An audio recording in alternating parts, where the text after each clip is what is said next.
Most parents think their child isn't listening, but that's not actually what's happening. What's really happening is something far more frustrating and far more fixable. Your child has learned that your words don't mean action yet, not because they're defiant, not because they're disrespectful, but because repetition has trained their brain to wait. If you've ever said, "Put your shoes on" 3 times, then raised your voice the 4th time, then walked over and did it yourself on the 5th time, your child didn't ignore you. They followed the pattern. Children are incredible pattern detectors. And the pattern you unintentionally taught was this: words are optional until emotion shows up. That's why repeating yourself feels exhausting. That's why it feels like your child suddenly listens only when you're angry. And that's why this problem doesn't get better with more reminders, louder voices, or longer explanations. It gets better when the pattern changes. Here's the part most parents never hear, and once you hear it, you can't unhear it. Listening is not a character trait. It's a learned response. And the response your child is giving you right now is the one that has worked every time so far. When parents repeat themselves, the child's brain delays action because delay has never cost them anything. In fact, delay usually gives them more time to play, more time to negotiate, or more time before the adult steps in. From the child's point of view, repeating yourself is not annoying.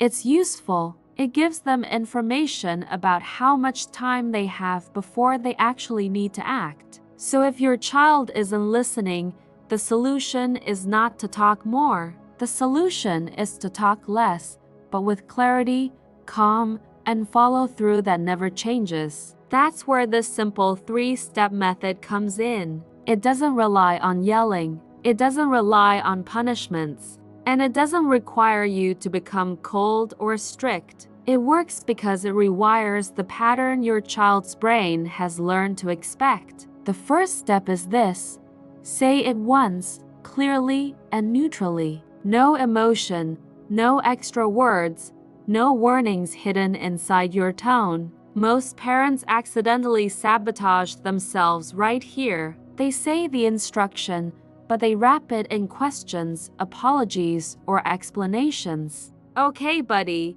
can you please put your shoes on now?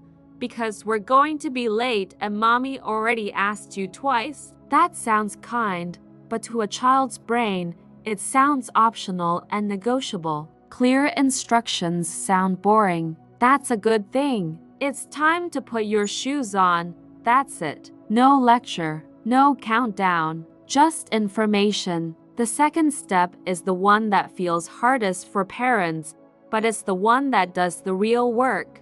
After you say it once, you pause. You do not repeat yourself. You do not fill the silence. You do not argue, explain, or persuade. You give your child a short moment to process and choose. This pause is powerful because it shifts responsibility. The moment you stop talking, the mental weight moves from you to them. Many parents panic in this silence and rush to repeat themselves because silence feels like disobedience. It's not. It's processing. Children often need a few seconds to switch tasks, especially if they're absorbed in play. When you repeat yourself too quickly, you interrupt that process and train them to wait for the next reminder instead of acting on the first one. The third step is what locks the pattern in permanently. If your child doesn't act after that pause, you move in calmly and follow through without anger and without extra words. This is where parents think they're being mean, but what they're actually being is predictable. Predictability is what makes children feel safe. If you said, "It's time to put your shoes on," and nothing happens, you gently walk over, hand them the shoes, or guide them toward the door. You don't scold. You don't sigh. You don't say, "I told you already." You simply help the instruction happen. Your child's brain learns something very important in that moment.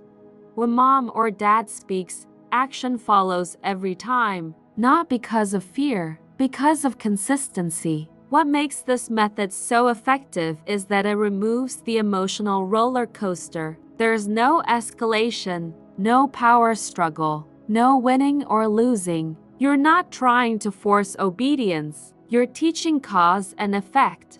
Over time, something remarkable happens. Your child begins to act sooner, not because they're scared, but because their brain has learned there is no benefit to waiting. The delay disappears because the pattern has changed. Now here's the part most parents need reassurance about. This does not turn your child into a robot. It does not crush their independence. In fact, it does the opposite. When children know exactly what to expect, they feel more in control, not less. The chaos of repeated commands creates anxiety. Calm follow-through creates trust. Your child starts to believe you mean what you say, and that belief makes cooperation easier, not harder. You might notice some resistance at first, and that's normal. Whenever a pattern changes, children test it.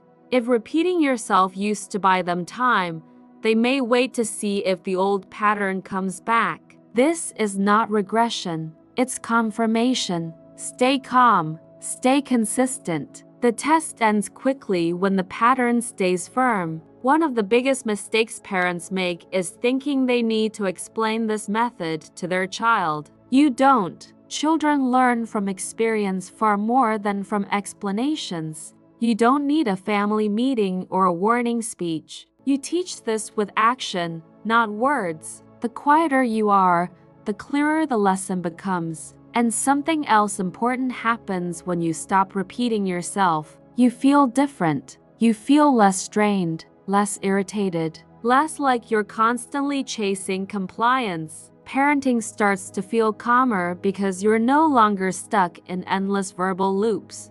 Your energy shifts, and children are incredibly sensitive to that shift. Calm authority is contagious. If you've been feeling like your child never listens, I want you to hear this clearly. This is not a failure on your part. You were doing what most loving parents do: talking, reminding, explaining, hoping it would click. Now you're simply upgrading the system. You're replacing noise with clarity, emotion with consistency, repetition with trust. And one day, not far from now, you'll say something once and watch your child move. Not because you raised your voice, not because you threatened consequences, but because your words finally mean exactly what they say. That moment feels quiet, ordinary, and incredibly powerful.